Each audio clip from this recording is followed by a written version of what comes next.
Dossier numéro 2, c'est un dossier de rétinopathie diabétique qui appartient à l'item 223 maladie et grand syndrome 233 du diabète et baisse d'acuité visuelle brutale. Il s'agit de Madame J, 77 ans, qui se plaint d'une baisse d'acuité visuelle brutale à l'œil gauche et totale. Elle est diabétique et mal suivie. Il faut savoir que la rétinopathie diabétique est une pathologie qui est tout à fait susceptible de tomber. C'est un gros pronostic de l'ECN. Je pense que vraiment ça a une grande chance de tomber. Donc je vous demanderai de particulièrement travailler cette question transversale. À la question numéro 1, quelles sont les 3 étiologies possibles de baisse d'acuité visuelle brutale dans la rétinopathie diabétique, non pas dans le diabète, mais dans la rétinopathie diabétique? C'est l'hémorragie intravitréenne, le glaucome néovasculaire et le décollement de rétine tractionnelle. Ce sont les 3 complications de la rétinopathie diabétique proliférante. Je vous explique. La rétinopathie diabétique, c'est une maladie de la rétine due au diabète et dont le risque est de faire apparaître des néovaisseaux dus à l'ischémie. Ces néovaisseaux, s'ils apparaissent, feront transformer la rétinopathie diabétique en rétinopathie diabétique proliférante. Et le risque de la rétinopathie proliférante, c'est qu'elle se complique des complications des néovaisseaux. Il y a 3 complications des néovaisseaux qui sont ceux qu'on vient de voir. Les néovaisseaux sont fabriqués par des facteurs de croissance néovasculaires suite à l'ischémie. Ces néovaisseaux, en fait, ne permettent pas de revasculariser la rétine. En fait, ces néovaisseaux peuvent apporter que des complications car ils sont très fragiles, ils sont très fins. Ils peuvent se rompre, s'ouvrir et provoquer du sang dans le vitré, hémorragie intravitréenne. Ils peuvent tracter la rétine, la soulever, décollement de rétine tractionnelle. Et ils peuvent coloniser la rétine, l'iris, aller rentrer dans l'angle irido-cornéen et boucher le trabéculum, et ce qu'on appelle le glaucome néovasculaire. Et ces 3 étiologies peuvent provoquer une baisse d'acuité visuelle brutale due à la rétinopathie diabétique. Donc c'était les seules étiologies qu'on peut retrouver dans la rétinopathie diabétique. Vous avez une petite question quand même, pour le plaisir, pour le fun là? Oui, peut-on évoquer une rétinopathie diabétique proliférante ou une maculopathie diabétique? C'est une bonne question. On peut évoquer simplement la rétinopathie diabétique proliférante, compliquée, de ces 3 complications, car la maculopathie diabétique, qui est également une complication de la rétinopathie diabétique, ne donne pas de baisse d'acuité visuelle brutale, ça donne une baisse d'acuité visuelle lente et progressive. D'accord ? On va voir ça ensemble, on va voir sur la classification, parce que la classification est complexe et j'ai envie de vous la rendre très simple, on va la voir justement à la question numéro 2. Question numéro 2, on voit à l'œil gauche le fond d'œil impossible. Quel est votre diagnostic? Si le fond d'œil est impossible, c'est-à-dire qu'on ne voit pas la rétine, c'est qu'il y a du sang dans le vitré. Et il faut dire, si on veut être complet dans la dénomination, hémorragie intravitréenne sur rétinopathie diabétique proliférante, compliquée, de l'œil gauche. Je vais m'expliquer sur tous les termes. Hémorragie intravitréenne, du sang dans le vitré. Rétinopathie diabétique, c'est la maladie due au diabète. Proliférante, parce qu'il y a des néovaisseaux qui ont poussé. Compliquée, parce qu'ils se sont compliqués d'une des 3 complications vues précédemment, de l'œil gauche. N'oubliez pas le côté de l'œil. Alors, maintenant, je vais vous expliquer la classification de la rétinopathie diabétique. Il y a en fait 2 classifications. C'est là que c'est compliqué. La première classification, c'est le fait que la rétinopathie diabétique ait des néovaisseaux ou pas. Donc il y a rétinopathie diabétique simple, il n'y a pas de néovaisseaux, donc on verra des microanévrismes, on pourra avoir des hémorragies. Rétinopathie diabétique non proliférante. Après, il y a des néovaisseaux qui poussent suite à l'ischémie. S'il n'y a que des néovaisseaux sans rien, on dira rétinopathie diabétique proliférante non compliquée. N'oubliez pas le non compliqué. Si par contre maintenant ces néovaisseaux se compliquent, soit d'hémorragie intravitréenne, soit de glaucome néovasculaire, soit de décollement de rétine tractionnelle, il faudra dire rétinopathie diabétique proliférante compliquée. Voilà. Donc ça c'est pour la première classification. Maintenant il y a une deuxième classification parallèlement à celle-là, indépendante même je dirais, qui concerne les complications sur la macula, sur le centre de la rétine. On peut avoir une maculopathie diabétique qui est de 2 types, soit avec de l'œdème, soit avec de l'ischémie. Et on peut avoir de l'œdème dans la macula, donc on aura une maculopathie diabétique œdémateuse. On pourra également avoir de l'ischémie, ce qui est plus rare, une maculopathie diabétique ischémique. Et donc il faut bien parler à chaque fois des deux classifications. Si la macula est atteinte, il faudra parler des deux classifications pour avoir le maximum de points. Et c'est justement là qu'on arrive à la question numéro 3. À la question numéro 3, on nous demande d'analyser et classer l'atteinte de l'œil droit. Et à l'œil droit, on trouve des microanévrismes, des exsudats, des nodules cotonneux. Donc ça, c'est les rétinopathies diabétiques. Néovaisseaux prérétiniens. Donc ça veut dire qu'il y a prolifération de néovaisseaux. Mais il n'y a pas les trois complications vues précédemment, hémorragie intravitréenne, glaucome néovasculaire, décollement de rétine tractionnelle. Donc c'est une rétinopathie diabétique proliférante non compliquée. Mais à côté de ça, on a quand même un œdème maculaire cystoïde. Donc cystoïde, on verra ça à la fin du dossier. Ça veut dire qu'on a une complication de la maculopathie diabétique œdémateuse. Mais la maculopathie diabétique œdémateuse n'est pas une complication de la rétinopathie diabétique proliférante. Donc ça reste une proliférante non compliquée, parce qu'il n'y a pas d'hémorragie intravitréenne, pas de glaucome néovasculaire, pas de décollement de rétine tractionnelle, mais il y a quand même une maculopathie diabétique œdémateuse. J'espère que c'est bien clair. Donc la réponse à la question numéro 3, c'était rétinopathie diabétique proliférante de l'œil droit non compliquée et accompagnée de maculopathie diabétique œdémateuse, œdème maculaire cystoïde de l'œil droit. Question numéro 4. Résumez en quelques mots la physiopathologie de cette pathologie ophtalmologique de fond. Eh bien, c'est une rétinopathie diabétique et la physiopathologie, c'est la microangiopathie. C'est très important, c'était le mot le plus important de la physiopathe. En effet, vous connaissez le diabète. Vous savez qu'il existe deux types de complications dans le diabète. Il y a les microangiopathies, une atteinte des tout petits capillaires, des petits vaisseaux, et la macroangiopathie, qui est une atteinte des gros vaisseaux. Dans la microangiopathie, les petits vaisseaux, on retrouve également ça dans le rein, la néphropathie diabétique, eh bien, on aura une maladie de la paroi des petits capillaires sur la rétine. Et la paroi, elle sera malade à cause du diabète et va provoquer deux phénomènes. Premier phénomène, dû à la modification de la paroi de ces capillaires, eh bien, à certains endroits, on va avoir la paroi qui va s'occlure, provoquant une hypoperfusion avec une ischémie. Ischémie, c'est le deuxième mot-clé important de cette question. Eh bien, cette ischémie, qui est surtout prédominante en périphérie de la rétine, va favoriser la fabrication de VEGF, de facteurs de croissance de néovaisseaux, et l'apparition de néovaisseaux avec donc rétinopathie diabétique proliférante. Mais à d'autres endroits, la modification de la paroi de ces petits capillaires va provoquer des dilatations et une hyperperméabilité qui va provoquer un œdème. Œdème est le troisième mot-clé important de cette question. Et l'œdème, prédominant à la macula, va provoquer la maculopathie diabétique œdémateuse. Question numéro 5. Quels examens complémentaires ophtalmologiques et généraux demandez-vous et qu'en attendez-vous? Je vous rappelle que quand on vous pose une question sous forme de plan, il faut répondre en suivant ce plan. Au niveau ophtalmologique, il y a plusieurs examens à demander. L'examen très important pour caractériser et classer la rétinopathie diabétique, c'est la réalisation d'une angiographie à la fluorescéine. Cet examen nous permettra de classer la rétinopathie diabétique. On le verra déjà, la rétinopathie diabétique avec des néovaisseaux qui sont en fait des vaisseaux hyperfluorescents qui donnent un phénomène de diffusion et qui permettra de caractériser le caractère proliférant de la rétinopathie diabétique. On verra des zones d'ischémie. On pourra même voir de l'hyperperméabilité avec un œdème maculaire. Question numéro 5. Quels sont les examens complémentaires ophtalmologiques et généraux à demander? Je vous rappelle que quand vous posez une question sous forme de plan, il faut respecter ce plan pour la réponse. Au niveau ophtalmologique, l'examen le plus important, c'est l'angiographie à la fluorescine. C'est un examen qui nous permettra de caractériser et de classer la rétinopathie diabétique. On verra les signes de rétinopathie diabétique, mais on verra surtout s'il y a des néovaisseaux rétiniens sous forme d'hyperfluorescence, de vaisseaux hyperfluorescents avec des phénomènes de diffusion qui donneront donc le caractère proliférant de la rétinopathie diabétique. On verra également des zones d'ischémie. On pourra voir les signes d'hyperperméabilité avec un œdème maculaire cystoïde. On va voir à la fin de ce dossier à quoi ressemble un œdème maculaire cystoïde.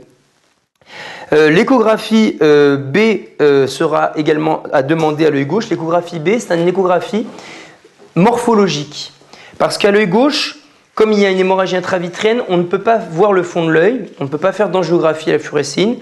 Par contre, s'il y a du sang dans l'œil gauche, il faut rechercher un décollement de rétine, parce qu'un décollement de rétine peut provoquer une hémorragie intravitréenne et n'a pas la même gravité et nécessitera un traitement chirurgical en urgence.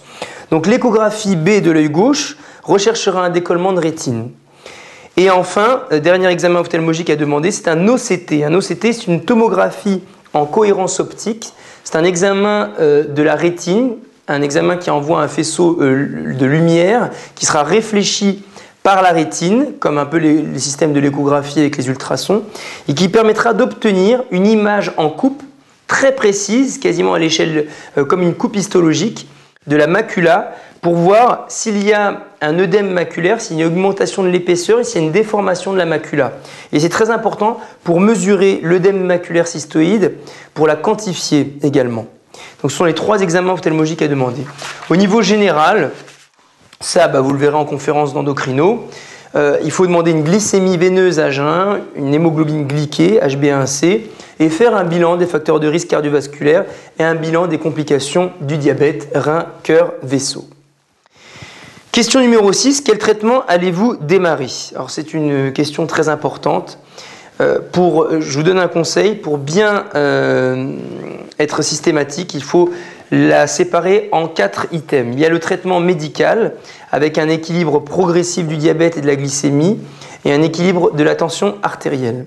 Deuxième point, c'est un traitement au laser par photocoagulation au laser argon. Le laser argon, c'est un laser qui coagule, qui brûle. Alors que le laser YAG qu'on avait vu pour la capsulotomie de la cataracte secondaire lors de la conférence numéro 1 et pour l'iridotomie périphérique, c'est un laser qui coupe. YAG, ça coupe. Argon, ça brûle, ça coagule.